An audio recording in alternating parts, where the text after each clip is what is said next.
We're joined from Berlin by the Vice President of the Separatist Movement, Dabney Yarima. Mr. Yarima, thank you very much for joining us. Can I start by asking you, are you and your political friends terrorists, as Cameroon is saying? No, we are not terrorists. We came into a union with La République du Cameroun as two states of equal status. And since then, we've been living together. But all of us know, I think I don't want to go to the historical facts, but all of us know that in November 2017, because our people stood up for their rights, I mean, their civil common rights, basic rights, and call on the government, the lawyers and the teachers, they demonstrated because, in our country or our own area, that is Ambazonia, they were teaching our children in the French language. So send French teachers to teach our children in French. And also in our courts, instead of practicing common law, they were practicing civil law. So we realized that it was a plot by the regime in Yaoundé to eradicate our culture, our tradition. So you stood up for your culture and traditions, and we've reported on France 24, France 24, about how you went forward and organised these demonstrations, and they were repressed by the government forces.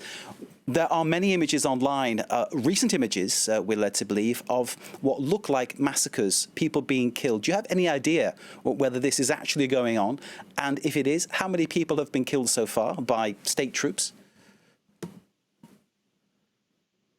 Yeah, it's a genocide organized by the regime in Yaoundé. And they have created their own militia groups that are killing and slaughtering our people. And they put it on our own people who are fighting to defend themselves. We've been a peaceful people, and we've used peaceful means to ask for our basic rights. And you understand that the SCNC has been fighting with the force argument, not the argument of force. And that is how we've been fighting to restore the statehood of our country. But Paul Biya, after this new dispensation, declared war on us. And so far, we have more than 10,000 people who have been killed by the regime in Yaoundé. Every day you wake up, what do you see? A mass slaughter, school burnt, people burnt in their sleep, houses and villages all razed down. So we have been calling on the international community to take responsibility.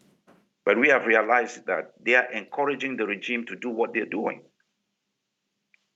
to continue with the genocide, because they keep funding the regime of La République du Cameroun to carry this genocide on our people. Let me just clarify. Today, you're saying that the international community is supporting what is happening to your people. That is right. That is right. Because recently, if you read, 600 billion francs were allocated by the British government to La République du Cameroun. We just got letters from the French government which says they are asking the government of La République du Cameroun to find peaceful means and implement decentralization in the country. I believe the problem is not about decentralization. The problem is we should go to the root cause of the problem. What caused this problem? That our people are being massacred today. That is where we should be talking. That is what we should be talking with La République du Cameroun. The international community has called for an unconditional dialogue to resolve this problem. But La République is not prepared to talk with us. They've gone ahead to continue with the massacre of our people, to continue with the genocide. Today, all of you saw the verdict that came from the court, the kangaroo court in Yaoundé. This revolution is going to go on. And I'm saying that even those children who are born in the forest, I'm telling you that this revolution is in the blood of those children. They've judged our leaders, and their verdict was life sentence, but I'm telling you, they will never kill this revolution, because even those who are born today, they will continue to fight until the last man standing. Dabney Yarima, thank you very much indeed for joining us here on France 24. We appreciate your time. Vice President of the separatist movement in Ambazonia, or Southern Cameroons. And I have to state here, because we don't have the Cameroon government to comment, that your colleagues have been sentenced to life in prison, accused of secession and treason and terrorism as part of what you've described as a kangaroo court taking place in Cameroon this very day. Thank you, sir, for joining us. We'll continue to report on all developments on the story as we get them. Dabney Yarima, thank you once again.